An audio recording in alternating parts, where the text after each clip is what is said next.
This time, on the Reloop Brief, to mark our 10th anniversary, we continue our look at the early days of Reloop as we catch up with Clarissa Morawski, CEO and co-founder. We start this episode by looking back to 2015 and the situation in Europe at that time, as Clarissa completes her move from Canada to Barcelona.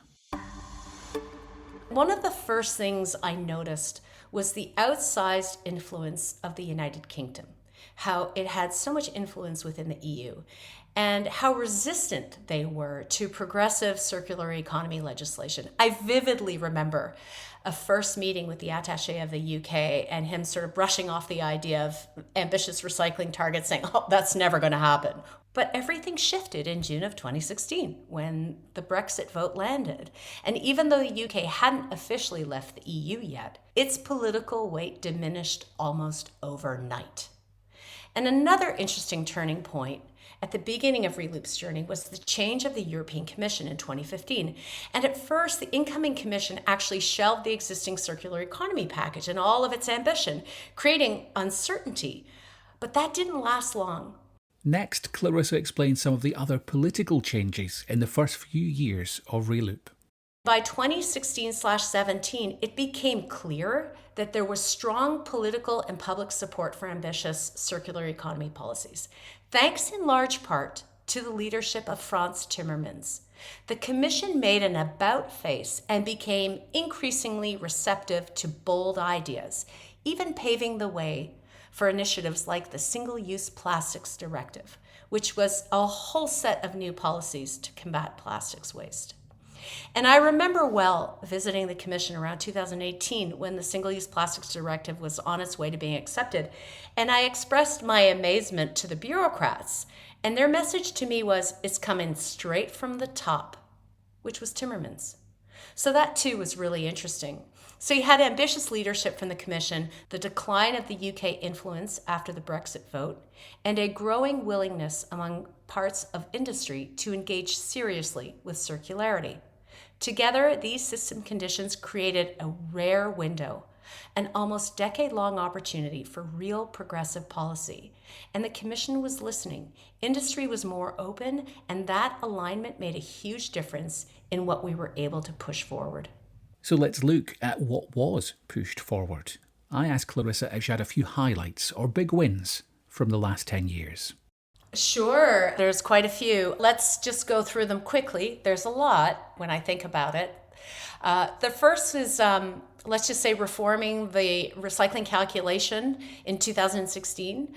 We brought together, formed a coalition of recyclers across all material types, including the paper industry, and we worked with the European Commission to shift an outdated recycling calculation into one that was far more meaningful and true to what real recycling means. And that was very early on. We also influenced the Single-Use Plastics Directive.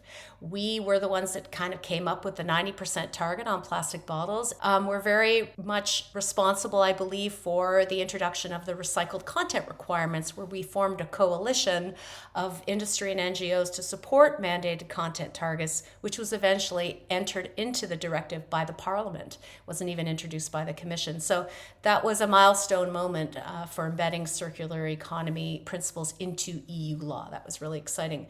But I think the best success was our work on the packaging regulation in Europe, specifically Article 50, which mandates a 90% collection target on both aluminum and PET beverage bottles and sets a mandatory deposit return with one exception if you reach the rates earlier.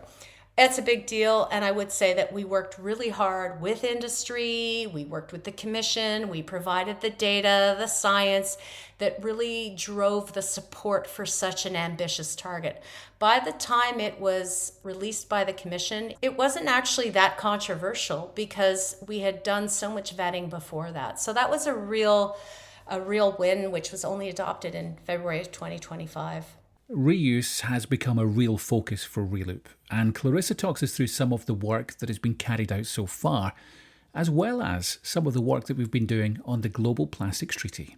We launched some foundational life cycle research with strong partnerships like Zero Waste Europe. We launched a comprehensive reuse strategy, and we delivered reuse tours with US officials 2 years in a row and produced in-depth data tools to guide governments to activate reuse opportunities. So a lot on reuse as well.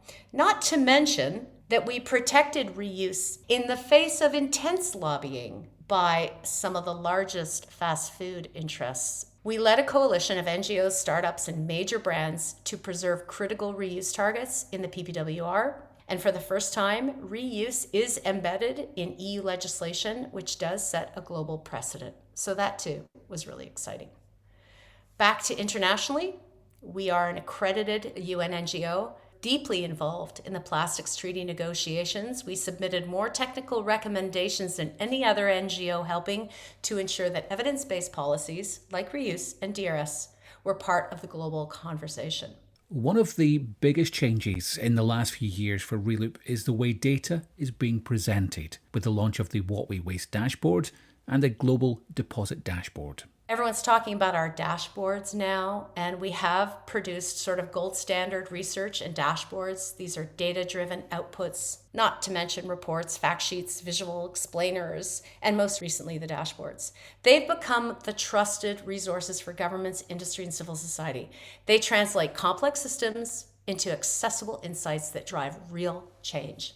And just to say that Reloop's model, uniting recyclers, NGOs, academics, cities, businesses, has proven incredibly effective.